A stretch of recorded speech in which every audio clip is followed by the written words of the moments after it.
Metro दिनांक TV news. आइए देखते हैं आज की खास खबर। गोरेगांव पूर्व में रवि ग्रुप ऑफ बिल्डर की गुंडागर्दी चरम पर। गुंडागर्दी के बल पर रवि बिल्डर का मालिक कर रहा है लोगों को बेघर, छीन रहा है रोजी रोटी का एकमात्र साधन।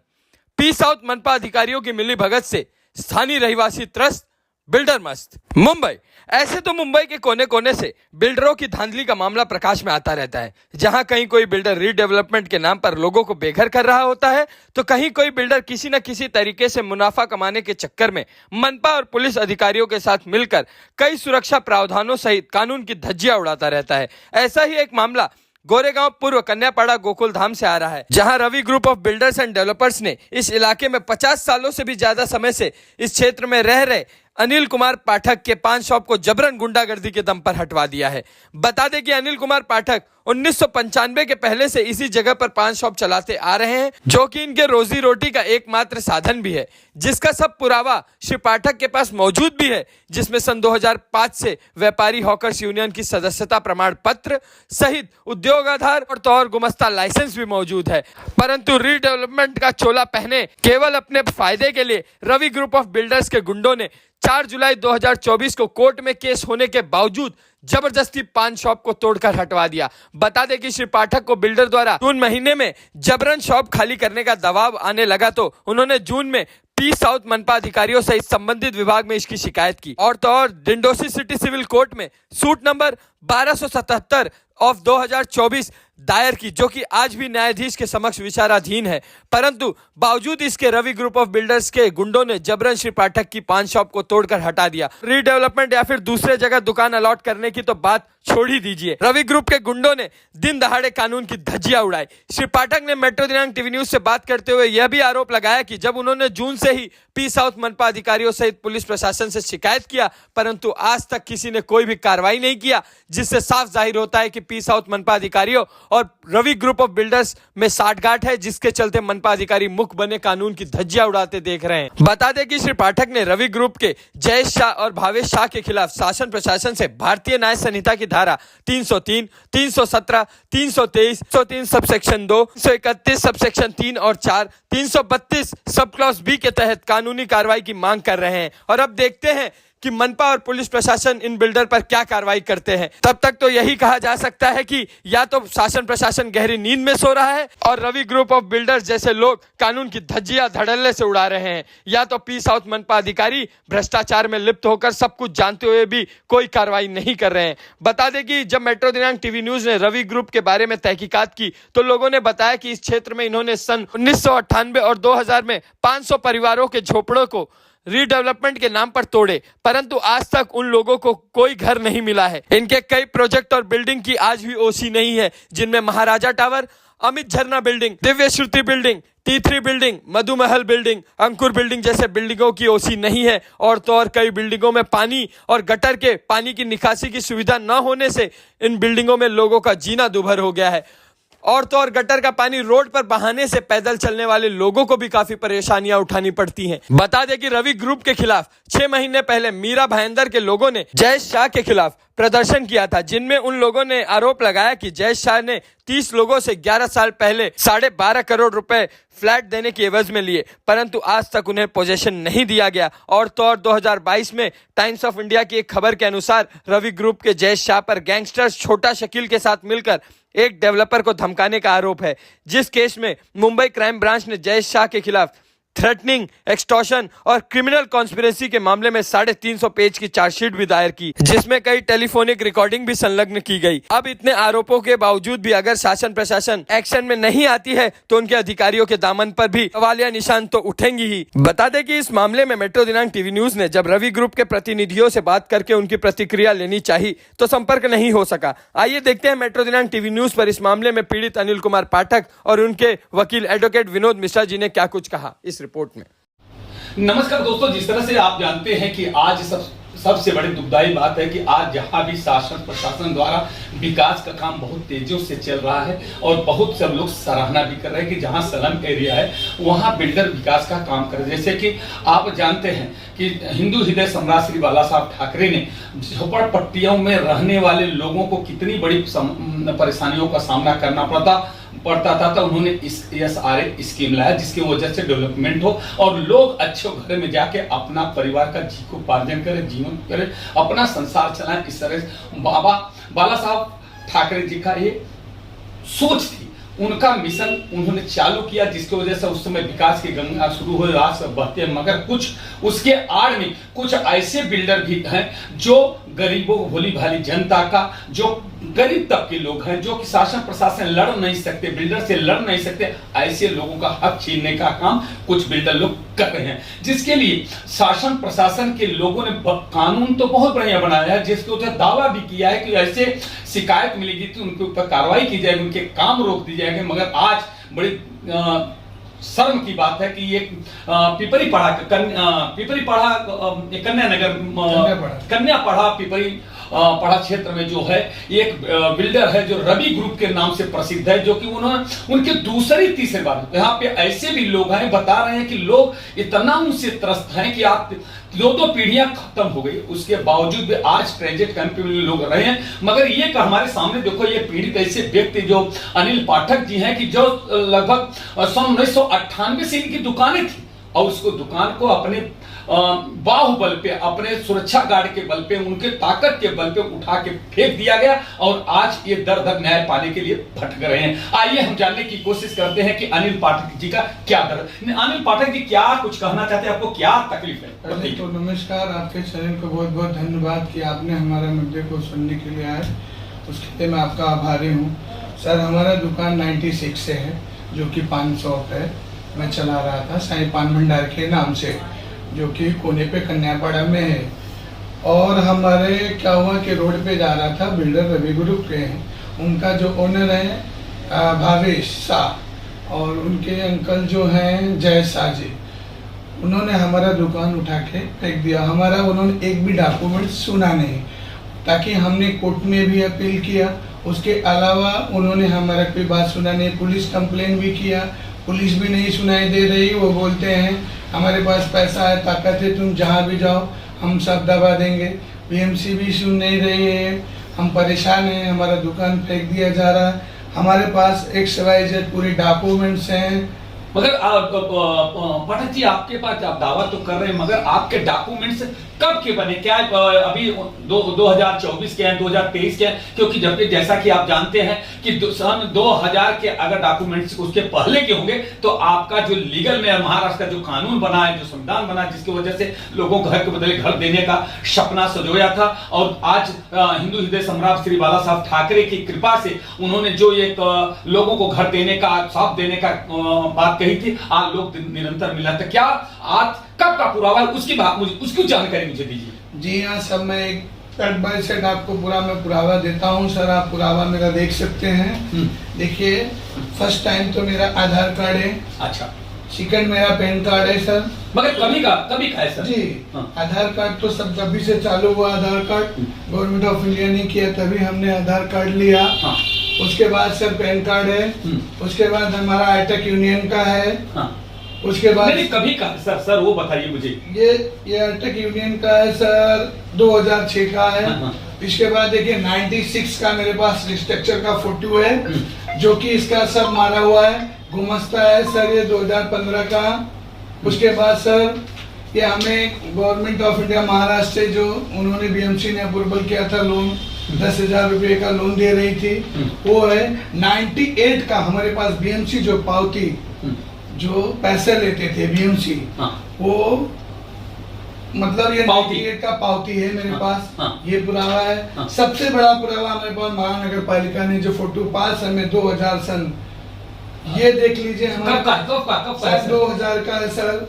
अरे वाह। ये सन 2000 का हमारे पास पुरावा है सर।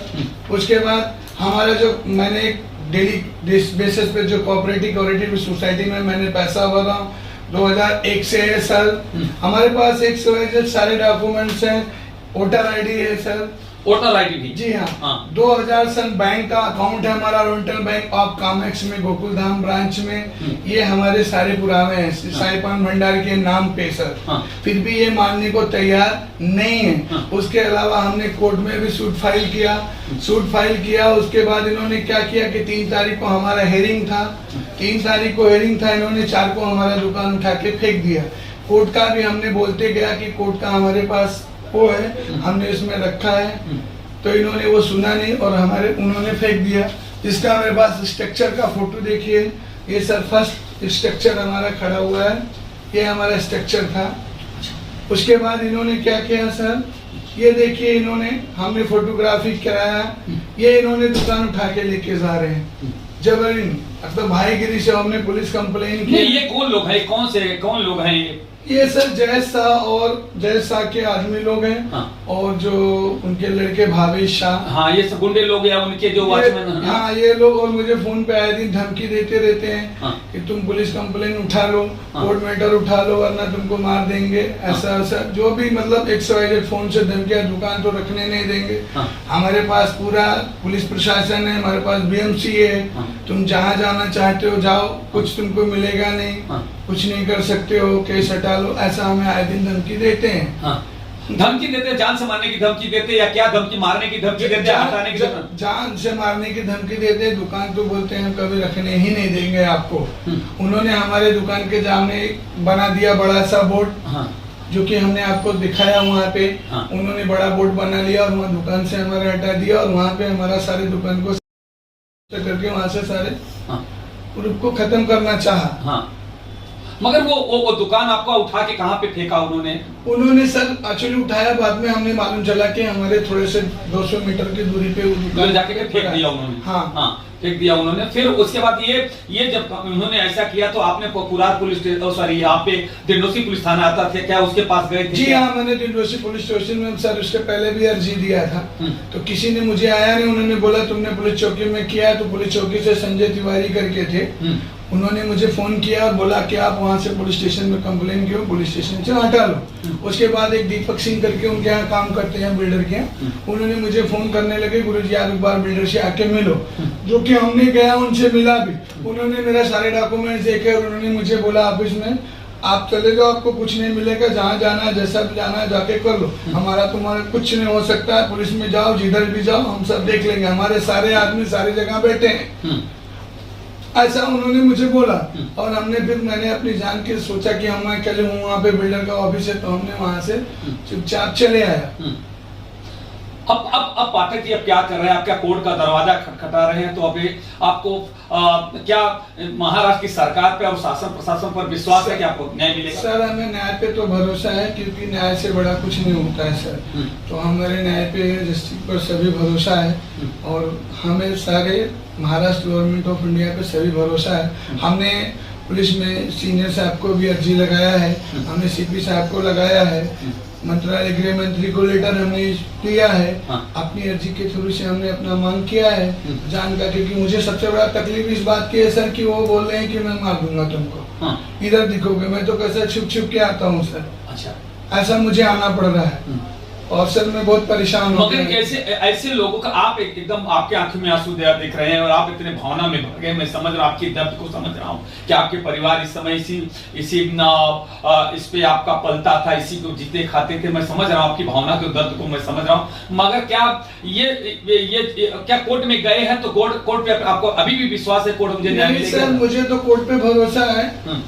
उनको जो कह रहे हैं, उनको कहने तो बोलते हैं मैं कोर्ट भी खरीद लूंगा, ये खरीद लूंगा, वो खरीद लूंगा, तुम्हारा कुछ नहीं होगा। मगर मुझे अपने न्याय पे भरोसा है, न्याय पे मैं कोर्ट में गया हूँ इसीलिए क्योंकि मुझे कोर्ट से शरण मिलेगा।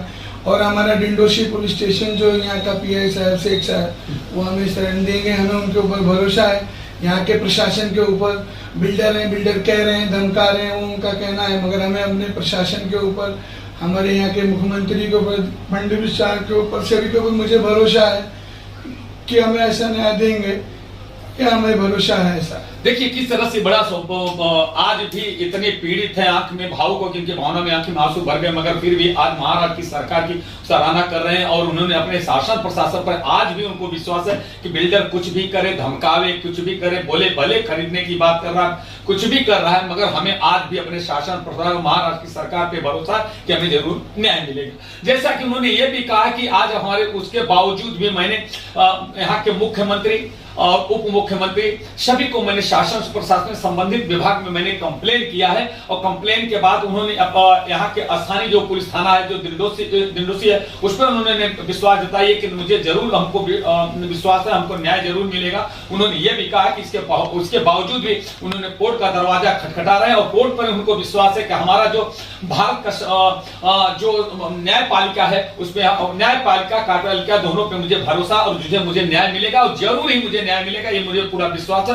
अब तो आने वाला वक्त ही बताएगा कि बिल्डर की जो दादागिरी है, जिस तरह से रवि ग्रुप का दादागिरी है, अब वो तो आने वाला वक्त ही बताएगा कि क्या इसका हक गरीब का छीना जा सकता है या नहीं, या शासन प्रशासन किस तरह से मामले को लेता है, किस तरह से इस बिल्डर पे कार्रवाई करती है। हम आइए हम चलते हैं, इसके पहले इसके बाद में हम इनके जो संबंधित जो कोर्ट में न्यायपालिका में न्याय लेने के लिए गए हैं और ऐसे उनके जो कोर्ट है उनके वकील से मैं बात करने की कोशिश करता। आइए हम चलते हैं। अनकन्या पाड़ा का एक मुद्दा जो रवि ग्रुप का है, रवि ग्रुप का जिस तरह से तानाशाही और गुंडागर्दी चल रही, उन्होंने एक गरीब अनिल पाठक जी का जो सन 98 का पान की गाड़ी थी, उन्होंने अपने गुंडे और अपने रुपए और पैसे की ताकत के बल पर उन्होंने उठा के फेंकने का काम किया और उस गरीब का रोजी रोटी छीनने का काम किया है। वो पीड़ित परिवार अनिल पाठक दर दर न्याय के लिए भटके, शासन हो प्रशासन हो, महाराष्ट्र के गृह मंत्री से लेकर मुख्यमंत्री से लेकर के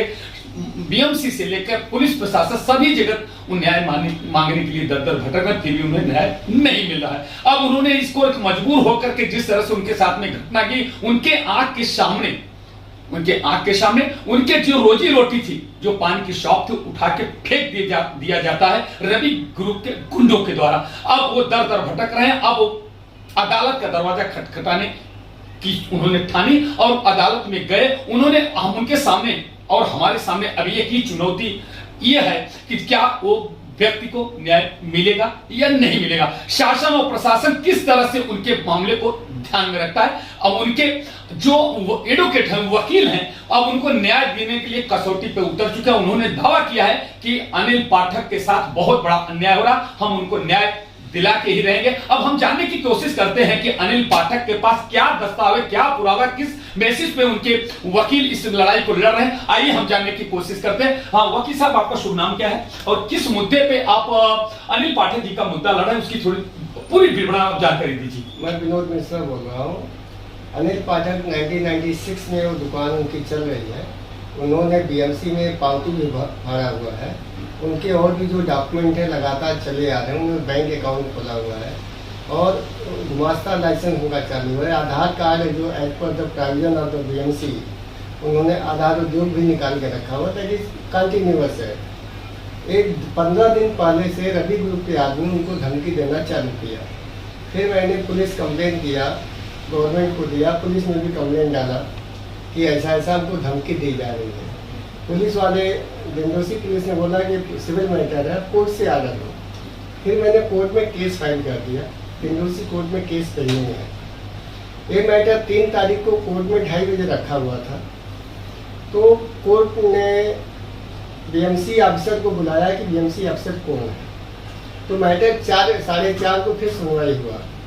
तो BMC officer was appear before the court. उन्होंने बोला कि हाँ ठीक है साहब, हम कानून को I will issue the notice, और मैटर की बेटा नेक्स्ट डे 4 तारीख को रखा गया फॉर आर्डर के लिए, तो फर्दर हियरिंग के लिए। 4 तारीख को कोर्ट छुट्टी पर थी, कोर्ट वाज ऑन लीव। तो हम सब आए थे। रवि बिल्डर को मालूम हो गया कि 4 तारीख को सुबह 11 बजे कि कोर्ट जो है छुट्टी पर है और 2:30 बजे का मैटर था।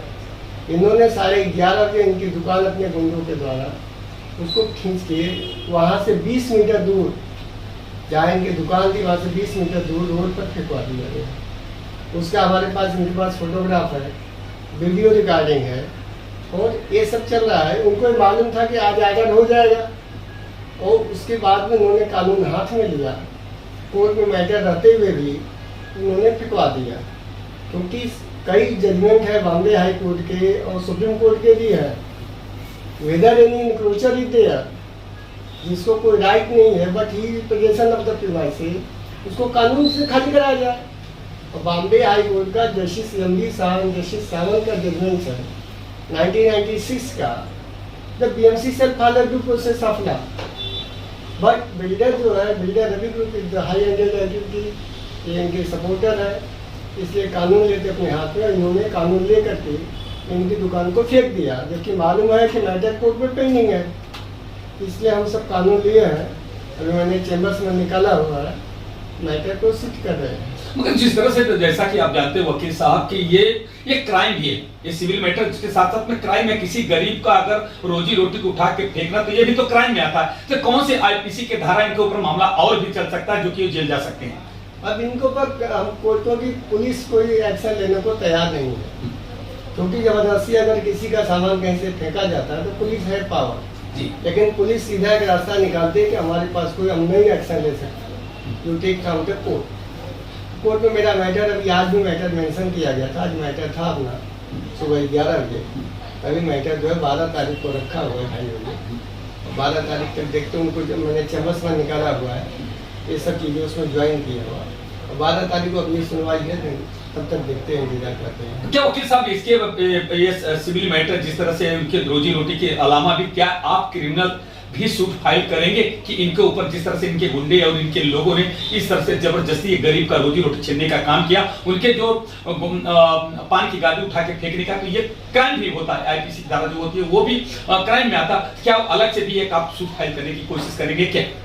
नहीं, अभी मैंने कंप्लेंट पुलिस में डाला हुआ, कल जो मैंने पहले कंप्लेंट डाला था, फिर कल मैंने कंप्लेंट डाला। अभी पुलिस वालों को मैं भी रिमाइंडर दूसरा पुलिस को मंडे को दूंगा, मंडे को पुलिस अफसर ने बुलाया हुआ, अगर एक्शन नहीं लेंगे तो हमारे पास सेकेंड ऑप्शन है, वी फाइल द कंप्लेंट, क्योंकि as per the new amendment आया हुआ है कि अगर police have receive the complaint, grievance है, then he should be register the FIR, first of the FIR. लेकिन नया प्रावधान, पुलिस नया प्रावधान मानने को तैयार नहीं है, they are fail to comply with the direction of the new amendment of CrPC. मगर सर जिस तरह से आपने तो इसलिए मैंने विचार बनाया कि मैं बोरीवली कोर्ट में केस फाइल करके matter transfer direction to the police to register the FIR. जिस तरह से आप जानते हैं कि 1 जुलाई से भी नया कानून आया है, अगर कोई भी हो तो 0 वो उस पर आप मामला दर्ज करा सकता है, मगर जिस तरह से पुलिस ने मान्य नहीं किया है जो केंद्र सरकार राज्य सरकार के अनुमान, तो ये भी तो एक अपराध है। क्या उनके ऊपर ऐसी कार्रवाई हो सकती है क्या? सुप्रीम कोर्ट का फुल बेंच का जजमेंट है, Lalita Kumari versus state of UP, there 5 bench का जजमेंट है, 5 जस्टिस से पास है, direction is there to the DGP of all the DGP of India and there by the DGP of Maharashtra has also pass के when you receive the complaint they register the FIR. But जब police वाले अपनी मन से मर्जी होते हैं, जो उनको मनाएगा करेंगे, नहीं करेंगे नहीं करेंगे। और यहाँ पर बिल्डर के सवाल है तो बिल्डर को सपोर्ट करेंगे, पब्लिक को मरने दो। मैक्सिमम पब्लिक क्या करती है, सुसाइड कर लेती है, बात खत्म हो गई, एग्जीक्यूटिव पंचनामा। थैंक यू साहब, मुझसे बात कर। जिस तरह से वकील साहब ने अभी बताया है कि आज की स्थिति ऐसी है कि पुलिस और प्रशासन आज जिस तरह से काम कर रहा है, जिस तरह से सवालिया निशान उठ रहा है, जिस तरह से बिल्डर का दबाव पुलिस पे बना हुआ है, पुलिस जबकि कायदे के अनुसार अगर किसी की रोजी रोटी, उसके जो कि लाइसेंस है, दस्तावेज है, तो अगर उसे खाली ही कराना था तो कोर्ट द्वारा खाली कराया जा सकता, कानून द्वारा खाली कराया, मगर जबरदस्ती जिस तरह से रवि ग्रुप के गुंडों और उनके पालतू गुंडों के द्वारा जबरदस्ती उनके गोमती को उठवा के फेंकवा दिया, पान की गादी को, रोजी की रोटी को छुआ, आज उनके परिवार के लोग लाले राशन के लाले, क्योंकि रोजी रोटी अनिल पाठक जी का उसी से चलता था। जैसा कि वकील साहब ने बताया कि ये भी कायदे का नया भी और कायदा और पुराना भी कायदे के अनुसार पुलिस के उनके ऊपर कार्रवाई करनी चाहिए थी, मगर क्यों पुलिस कार्रवाई नहीं करे, इस पर भी सवालिया निशान उठ रहा है। वकील साहब ने कहा कि अगर इसी में नहीं कार्रवाई किया तो हम, अगर मुझे रिमांडर लगाऊंगा, रिमांडर के बावजूद भी अगर बिल्डर के लोगों के ऊपर अगर मामला दर्ज नहीं होता है तो मैं मजबूर होकर के मैं बोरीवली कोर्ट में दरवाजा खटखटाऊंगा और FIR दर्ज करा करके न्याय दिलाने के काम करूंगा। इसके बावजूद उन्होंने यह भी कहा कि जिस तरह से उनको दस्तावेज है अनिल पाठक जी का, अगर उस दस्तावेज उनका जो नियम, जो महाराष्ट्र के कानून और कायदा है, उनको घर के बदले घर मिलना चाहिए, दुकान के बदले दुकान मिलना चाहिए, जो दस्तावेज है वो प्रूफ है, मगर उनको नहीं मिला। उन्होंने अपना दावा किया है। क्या वकील साहब इस दस्तावेज के आधार पर आप उनको घर दिला पाएंगे या दुकान दिला पाएंगे कि नहीं? अभी गवर्नमेंट ऑफ महाराष्ट्र ने 2011 का उनका खुद का सर्कुलर है, BMC का सर्कुलर है 2011 का, कि हु आर रिसाइडिंग देयर, जो पोजीशन में है उनको प्रोटेक्टेड किया जाए। देखो प्रधानमंत्री योजना का कई कोई स्कीम आई हुई है, उसमें दिया गया है कि दे आर प्रोटेक्टेड, और बट यहाँ कानून का कोई फायदा नहीं है। देखिए कितनी बड़ी बात है कि आज एक वकील होकर के आज लाचारी व्यक्त कर रहे हैं, जो कायदा को कानून को जानते हैं, मगर फिर भी वो जानते हैं कि आज नहीं तो कल उनको क्या इनको न्याय मिलेगा? क्या सर आप न्याय मिलेगा? आप दावा करते हैं न्याय, जिस तरह से वो वकील साहब ने कहा कि इनको न्याय जरूर मिलेगा और न्याय दिलाने का काम मैं करूंगा, क्योंकि मैं न्यायपालिका पे मुझे विश्वास है और शासन प्रशासन पे विश्वास है। इन पे सख्त से सख्त कानूनी कार्रवाई बिल्डर पे होगी, ऐसा उन्होंने विश्वास व्यक्त किया। जय हिंद, जय महाराष्ट्र।